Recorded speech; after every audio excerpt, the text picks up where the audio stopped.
I'd come here to rent a cabin, where I could wait till midnight.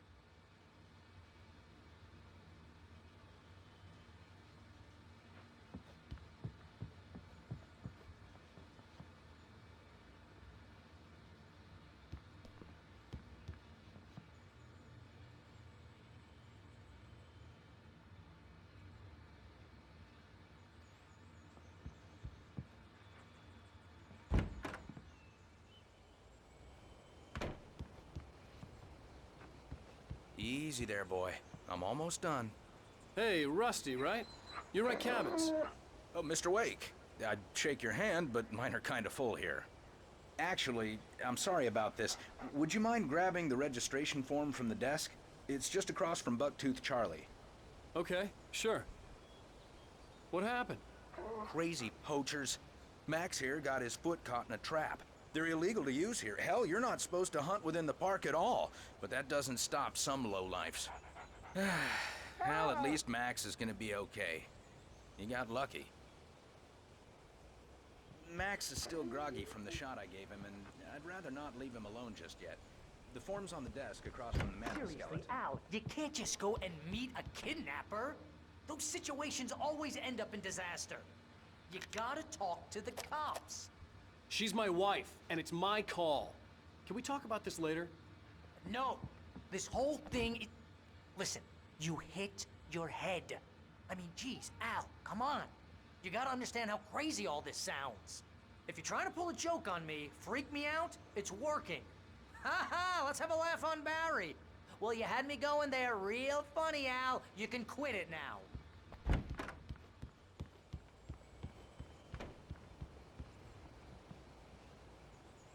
I think this is the form you wanted. And here are the keys. Okay, you're all set, Mr. Wake. Glad to have you staying here. Thanks. Can you tell me how to get to Lover's Peak? Oh, sure. It's at the end of the nature trail. Just follow the paths, you'll get to it eventually. It's an easy walk. Nice spot, too. If you have any trouble finding it, just keep your eyes on the radio mast. It's right below that. Oh, and hey, if you take a walk in the woods, watch your steps so you don't end up like Max. I guess I'm a little worried. We got a bunch of campers out there we haven't heard from. It's not like these people are on a schedule, but with the traps, well, you know. I just don't want any trouble. Right, thanks.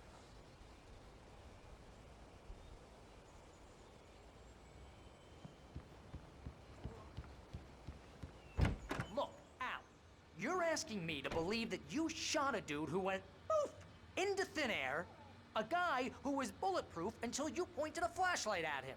You hear that from people who end up spending time in padded rooms, strapped to their beds, wearing white shirts with too long tangled up sleeves, and eating a healthy diet of pills. Al, you make cruel jokes about people who believe that kind of stuff. You're the skeptic. You gave me an hour-long lecture on homeopathy last month. What was it? If there's no proof, it's pure bullshit. Period. Guess the laugh's on me then. Al, come on! I mean, okay. Okay, maybe something weird happened to you, okay? Well, thanks for the heartfelt vote of confidence. All I'm saying is you gotta throw me a bone here, bestseller. What would you think if it was me? There's no way you should be going out at midnight with a gun. No one asked you to come here, Barry. Either work with me on this or go straight back to New York. Your choice.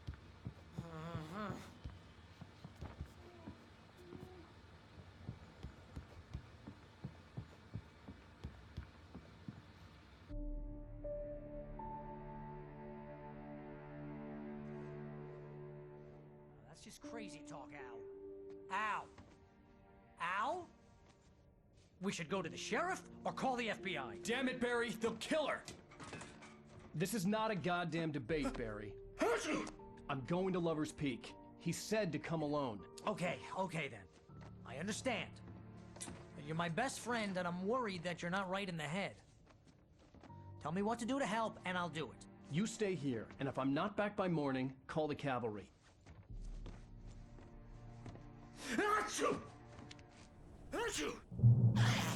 Just be careful with the natives, Al. These yokels are dangerous. Everybody hates a tourist, or it'll be deliverance all over again. Archie! Bless you. Oh, this place is trying to kill me. I'll bet there's mold in here, spores, poison ivy, God knows what. This is so not worth a 15% commission.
I'll wait here, Al. I'll hold down the fort.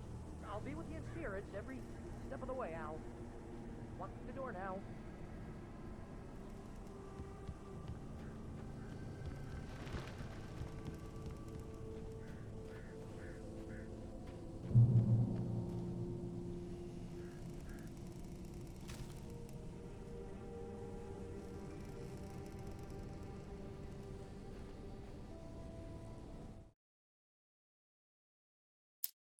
Barry had never gotten along with Alice, but he knew Alan loved her with an almost frightening intensity. And now something had happened to Alice. And here was Al armed with a gun and saying things people got put in padded cells for. It was as if his friend had experienced a massive psychotic episode and was now totally disconnected from reality. It scared the shit out of Barry.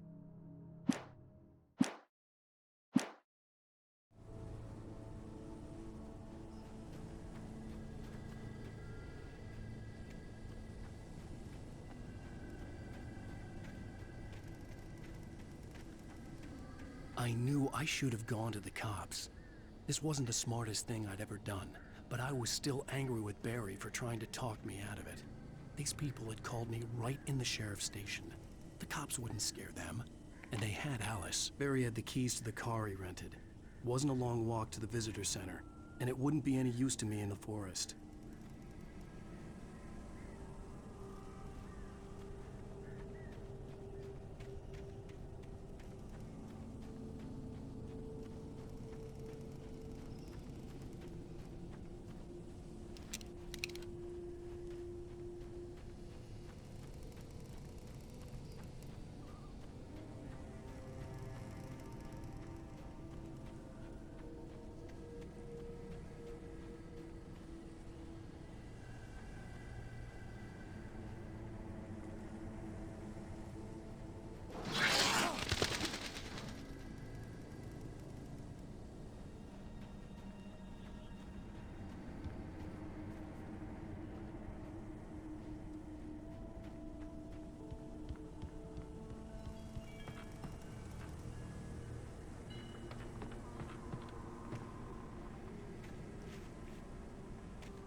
Welcome back to the show, folks. As promised, our very own Dr. Nelson has just parked his rear end in the studio. Doc, what's your Deer Fest plan like?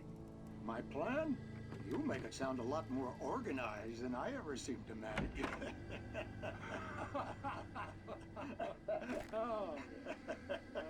No plan, really. Just taking the atmosphere. I'm getting a little too rickety to do much more than that, you know. Oh, tell me about it. No sack race for us older gentlemen, huh? Yes, exactly, Pat. But I'm going to check out the parade, of course. And I'll be one of the pie contest judges, too. Well, that takes a different kind of constitution. Oh, yeah, it's my kind of exercise. Now, Doc, seriously, you're in pretty good shape, though. You're the outdoors type. I know for a fact you're an avid fisherman. That's right. Matter of fact, just caught a heck of a largemouth bass early this morning. But you're not taking part in the fishing contest? No, not this year. See, Pat, I'm just not that competitive anymore. Now I just like to take my time and enjoy the peace of it. It's no fun if I need to worry about what I'm catching, you know? Well, considering your track record, the participants are probably pretty happy you feel that way. Well, Pat, that's kind of you to say.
Crime and punishment. The cancer and cure of civilization. But some crimes are impossible to punish, especially in Night Springs. Tonight's episode, The Man in the Mirror.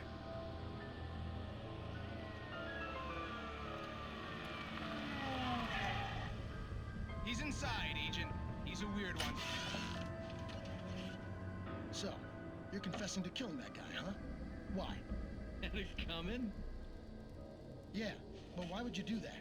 I mean, you're a nice guy. Normal. Took a kid to a soccer game. So how come at the game, you pick a guy and, quoting from the arresting officer's report here, assault the victim's head area repeatedly with the weapon of choice being a pair of bare fists? Wow, that sentence really flows, huh? Maybe you're not the literary type. Okay, so you mess him up. But why? Who was that guy? We couldn't ID him. Why would a guy like you do him like that? I didn't like his face? Well, you must have hated it, because you really went to town there. I mean, there's no way to tell what he looked like. No ID on him either. That must be difficult. But then we ran the fingerprints. Got a match. Your prints. Identical. Huh, how about that? Your son said you were wearing a white shirt when you took him to the game. But the white shirt is on the dead guy. It's plenty red now. You won't get away with this. Do you really think that's in any way relevant to me? I had plenty of time to talk to my boy before the cops arrived, you know? He won't stop screaming, am I right? You think he's ever gonna be okay? I left my mark. Believe me. You bastard. What?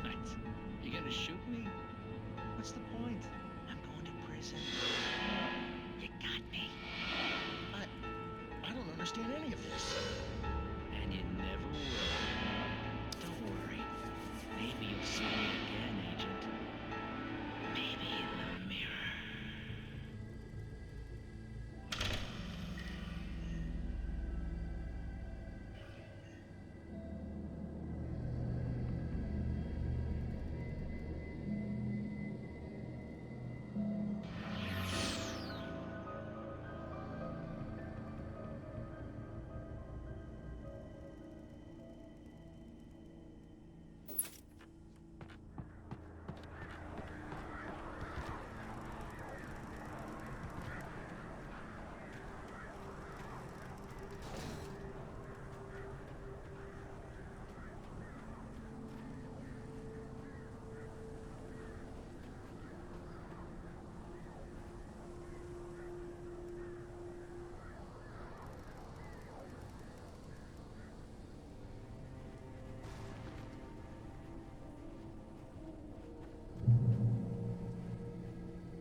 The air in the visitor center was heavy with an awful smell, as if some rotten drowned thing had crawled up from its grave.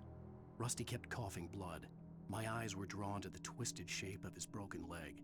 The attack had been vicious. Max whined in his cage.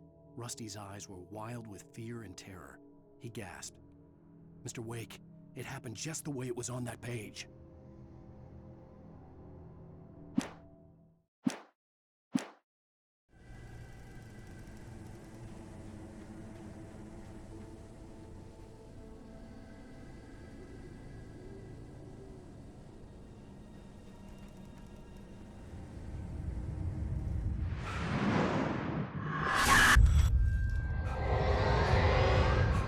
The vision left me weak. This was no head injury. Rusty, damn. Rusty, hang on! I'm coming! Please, help me!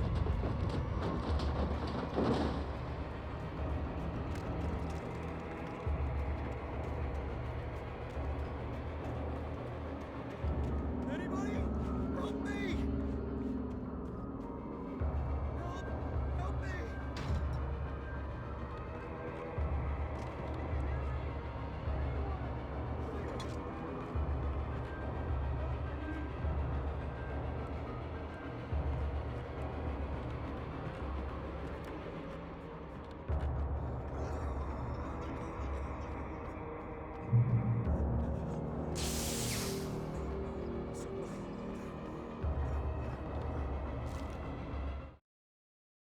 The visitor center was sturdy, but the impact turned the front of the building into splinters. Rusty was thrown across the lobby like a rag doll and hit the far wall hard. It didn't hurt until he tried to move and saw his leg bend the wrong way, felt the broken ribs stabbing him on the inside. Rusty howled in pain and fear, suddenly afraid to die alone.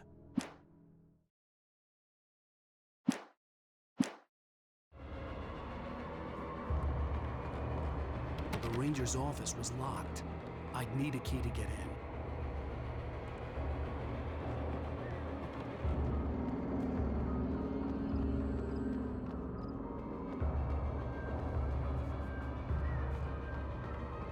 Hello? Back here! I'm back here! Hey, please help me!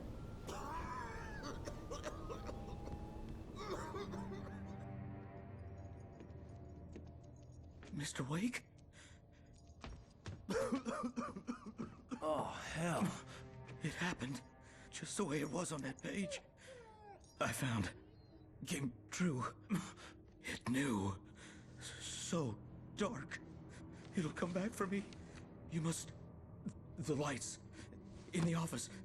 I have the key. Okay, Rusty. Hang on. I'll be right back. Whatever did this couldn't be far. Rusty had found a page from the manuscript. It would help me understand what had happened.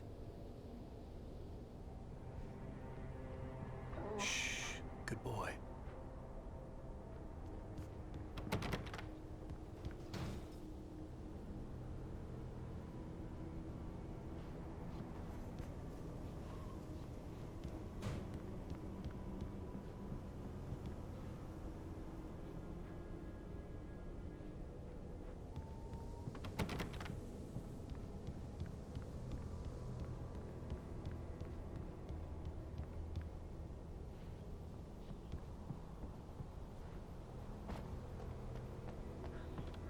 The only way to make sure that Rusty was safe was to get the power running and the lights back on.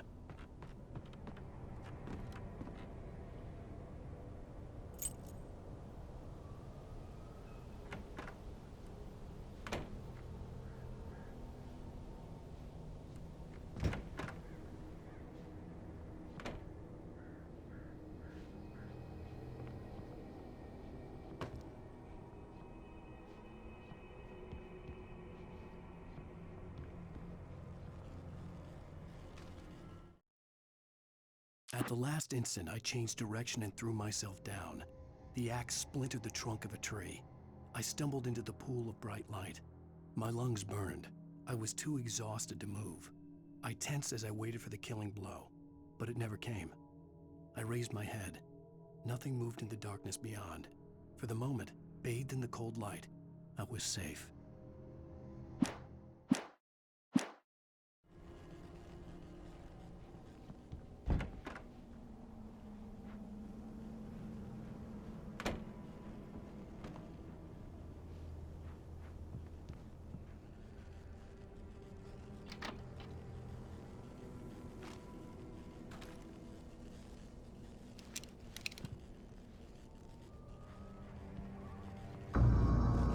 I was too late. Someone had destroyed the circuit breaker. There was no way to get the lights back on.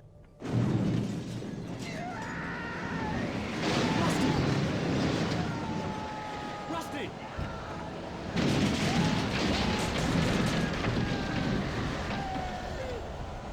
The ground was covered with oily patches that looked like liquid darkness. Just need licenses.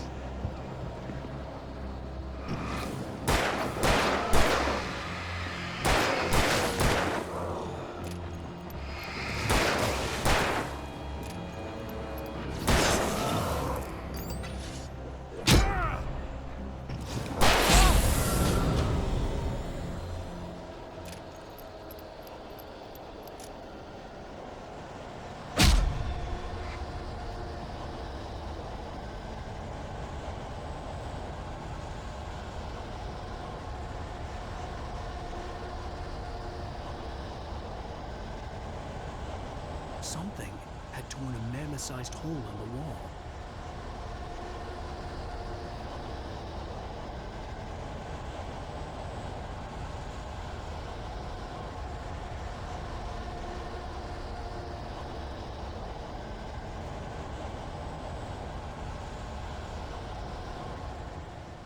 Please don't feed the animals.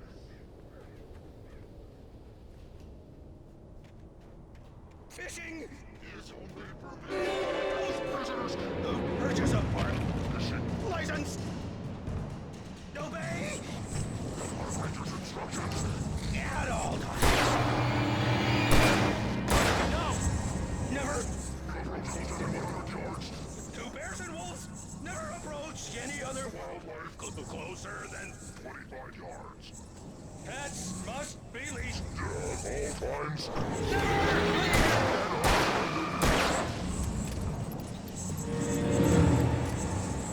It is Against the law. to remove any Natural objects or historical artifacts from the park. grounds. This includes even simple berries.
Forget about it, Barry. It's just me going crazy.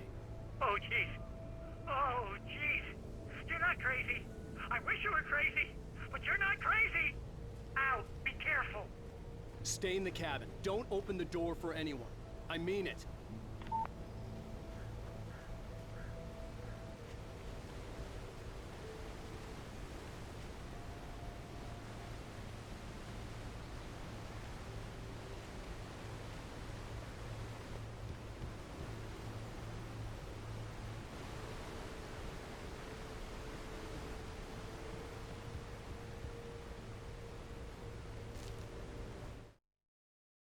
In that last instant of consciousness, Rusty thought about Rose.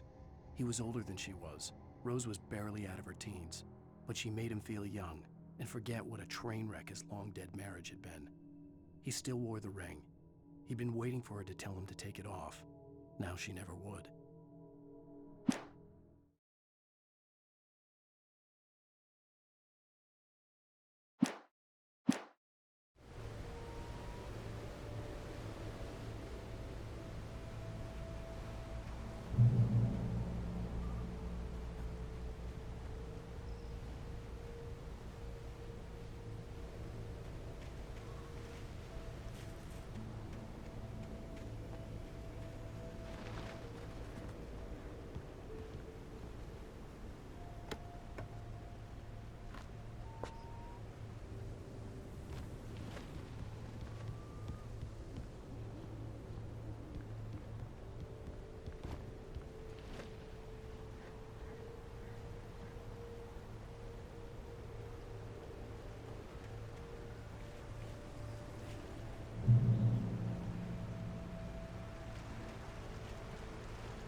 Lover's Peak was at the far end of the nature trail.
Nobody in Bright Falls seemed to know where Al was, but Rose, the waitress at the diner, had seen him. From what Barry could tell, Al pretty much fell off the face of the earth when he left the diner. Rose was just the kind of fan that Al hated, but she really tried to help. She was smart too, knew a lot about what was going on in the town, knew a lot about Al, even knew who Barry was. Barry liked her. That was no big surprise. When it came to women, Barry and Al rarely saw eye to eye.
I turned the corner, afraid of what the flashlight's beam might reveal.